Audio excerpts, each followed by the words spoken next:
All right, guys, what's going on? Welcome back to Everything College Bowl podcast. Today I'll be doing my preview and prediction for the Hawaii Bowl going down on Christmas Eve, 8 p.m. Eastern Time from Honolulu. 62.5 is the total. Pretty lofty one there.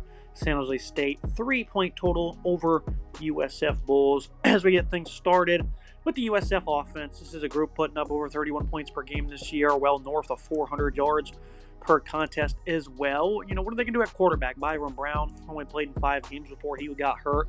He's a tremendous asset to this offense. It looks like he's questionable.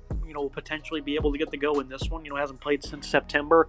So it'd certainly be knocking off the rust, but he'd be a big-time addition for this running game. And certainly a better passer as well than Bryce Archie, who, he's done an all right job as the starter, but, he could certainly do a lot better. 152 yards per game through the air. Only completing 58%, 9 touchdowns, 9 picks, and he's been starting the last 2 months. So these aren't the greatest of numbers, but he's had, a couple of games that are certainly good. He's had plenty of 200-yard games. So, they've been all right throwing the football, but for the most part, you want to get a lot more. And I think there'll be opportunities in this contest. With San Jose State being down their top 2 corners who have transferred out, Michael Dansby, DJ Harvey. He's definitely out, and he's a great corner. Dansby, he might play, I'm not sure, but I know he's in the portal, so likely not. That means Amir Wallace and Jalen Boehner will be stepping up into action. They've both played a good bit this year, but they've not been full-time starters at all this season. So that's not great for, this Aztec, this Spartan team that is of San Jose State. 26.4 points per game allowed from them. The pass defense, 91st nationally, 20 interceptions they've been able to snag. So they've been very good at catching, these teams into mistakes, trapping them into mistakes. Safety Robert Remy, he'll be playing, leads the team with 5 interceptions. That's really good news. 78 tackles as well. So it's not all doom and gloom here in the secondary. You still do have some nice additions, or nice players, that is, opting to play in this game. The run defense, 79th nationally. That's going to be the biggest matchup here. 86th nationally, tackles for loss as well. So they're not the greatest at, stuffing the run and getting to the backfield, but they haven't been horrid either. Only 2 games of 200-plus yards allowed. Held Boise and Yancey, the only 170. They did give up 4 touchdowns on the ground, but in terms of efficiency and effectiveness, they did as good as anybody else really has all year, slowing him down. Of course, a lot of loaded boxes in that one, and in the second half they really got things going, that being Boise, and then they played Washington State in a shootout, gave up 200 plus in that one. USF, if Byron plays, that's phenomenal. Even if he doesn't, they still have a 3-headed monster here at running back. All of these guys will be playing. All of them are seniors as well. Kelly Joyner leading the way, 766 and 11 touchdowns. Naquan Wright, 494 and 7 touchdowns, and another 7 for Teron Keith, along with 414 yards. These guys split carries right down the middle. They're all averaging less than 10 attempts per game, so these backs are incredibly fresh. It's a group that puts up 190 yards per game, 38 attempts. So there's great efficiency here, 5 yards per attempt for this ground game. Last time out, though, against Rice, they weren't all that good. The 2 games prior to that, though, they really started teeing off on some of the weaker defenses. Charlotte and Tulsa, they ran wild on them. Florida Atlantic, they had a big day as well.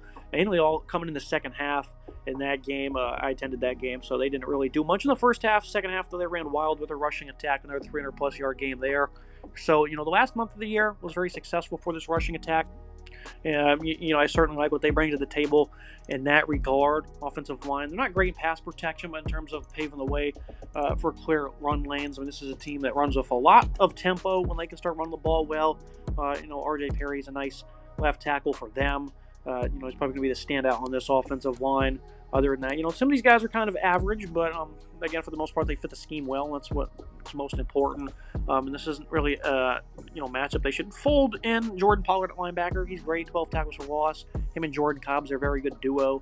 So this should be competitive when it comes to this rushing attack. But I think more importantly, against these corners, they're probably going to be vulnerable if you're indeed down your top 2 starters. Sean Atkins, a very good pass catcher. Michael Brown-Stevens has some good speed. Keyshawn Singleton as well. They have some guys that can certainly make plays downfield.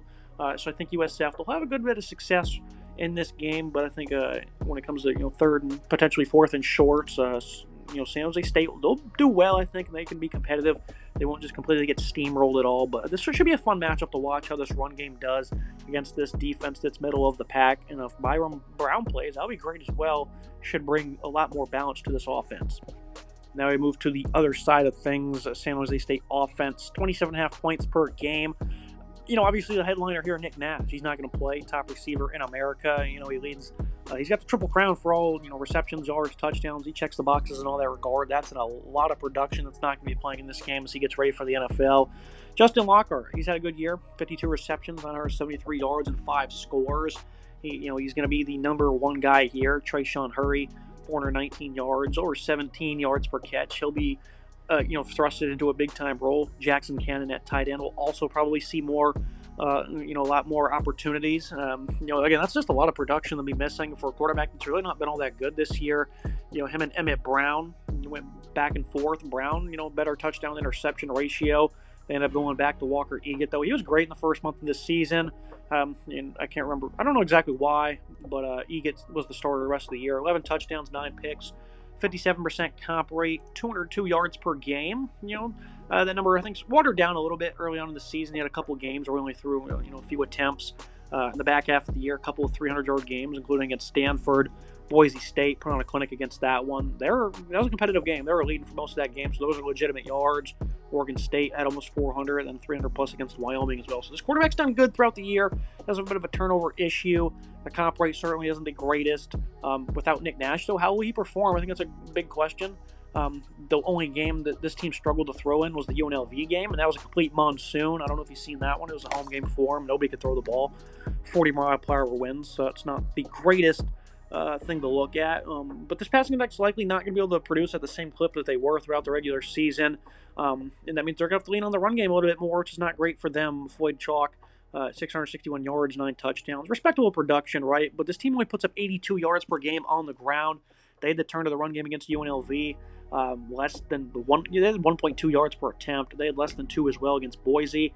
And against Stanford, only 65 yards rushing. I mean, this team's only clipped 100 yards rushing on 5 different occasions. The most all year was 176, and that's the only time this year they broke 120 rushing yards. So even though they're playing USF defense that's vulnerable on the ground, giving up almost 160 yards rushing, they're not going to be able to generate much here, I wouldn't imagine. It's not going to be pretty for them, especially with the best players for USF playing. Mac Harris off the edge. He has 10 tackles for loss this year.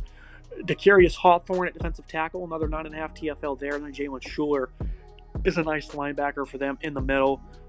So I don't think this is going to be a very easy matchup for them. When it comes to running the football, they're not going to be able to really produce much. The secondary they're playing is one of the worst in the country, 278 yards per game allowed, 11 interceptions. I believe their safety, Tariq Byard, will be playing. He's in the portal. I think he'll be playing. I'm not sure. I don't know why you'd pass up a trip to Hawaii, so I think he'll be playing. They got 2 solid corners in Taven Ward and Brent Austin. They have veteran players here, though. If Byard can't play, Clavius Berry, he'll be stepping up at safety. That's one respectable player there as well. I really like what USF can probably do in this matchup because they don't have that threat of Nick Nash that they're going to be facing. I know this USF defense has not been that great, giving up 29 points per game. They've gotten better over the years, especially better than last year. 32 sacks, that's a good number. They're 7th in tackles for loss. That's also really impressive. So they're able to generate negative plays. I think that's probably where they're going to live. Is San Jose State's going to try and run the ball. They're not going to be able to do that very often. They're not going to sustain much, and USF will have them in longer 2nd and 3rd down situations. So I think they'll do well here. This is a good offensive line for San Jose State as well, though. So a nice best on best, as you could say. But without Nash, it just seems like their offense is going to take a big nosedive. And the tackles for San Jose State aren't very good. The interior is very stout, but the tackles aren't great. So I think this is an opportunity for USF to have success on the defensive side of the ball. As we move to the final prediction for the Hawaii Bowl, team comparisons. Right now, I'm going to call it even at quarterback, and that's just assuming that Byron Brown plays. If he doesn't, clear edge for the Spartans. Running back, very obvious edge for the Bulls. Wide receiver, still even. If Nick Nash was there, obviously that'd be a major advantage. It's going to be brought down to even now. Offensive line for San Jose State. Give them the nod there. And in the secondary, D-line and linebacker in favor of the Bulls. I definitely think this will be a high-scoring game. I think 62.5 as a total is maybe a little bit too much. 34-26 for me. I think USF's going to do a great job running the ball, and I think they'll be able to generate more stops of what they can do with their front seven and their ability to create negative plays. Again, I just think the Loss of Nash is going to be major for this offense, and they're really going to struggle to generate much. My prediction has it at 60. Again, that would make the over comes in. I think this score might be even pushing it a little bit, but it should be a good game. Hawaii Bowl is typically pretty exciting here on Christmas Eve. Like this matchup, I think it's a good one. Far travel for USF compared to a bit of a shorter flight for the Spartans coming from California. But that's how I see it. I think the Bulls are going to get the job done. They're like a 3-point underdog, plus 130. That's what I'm going to hammer here. That's going to be it for today's episode. Make sure you guys like, comment, subscribe. See you next time.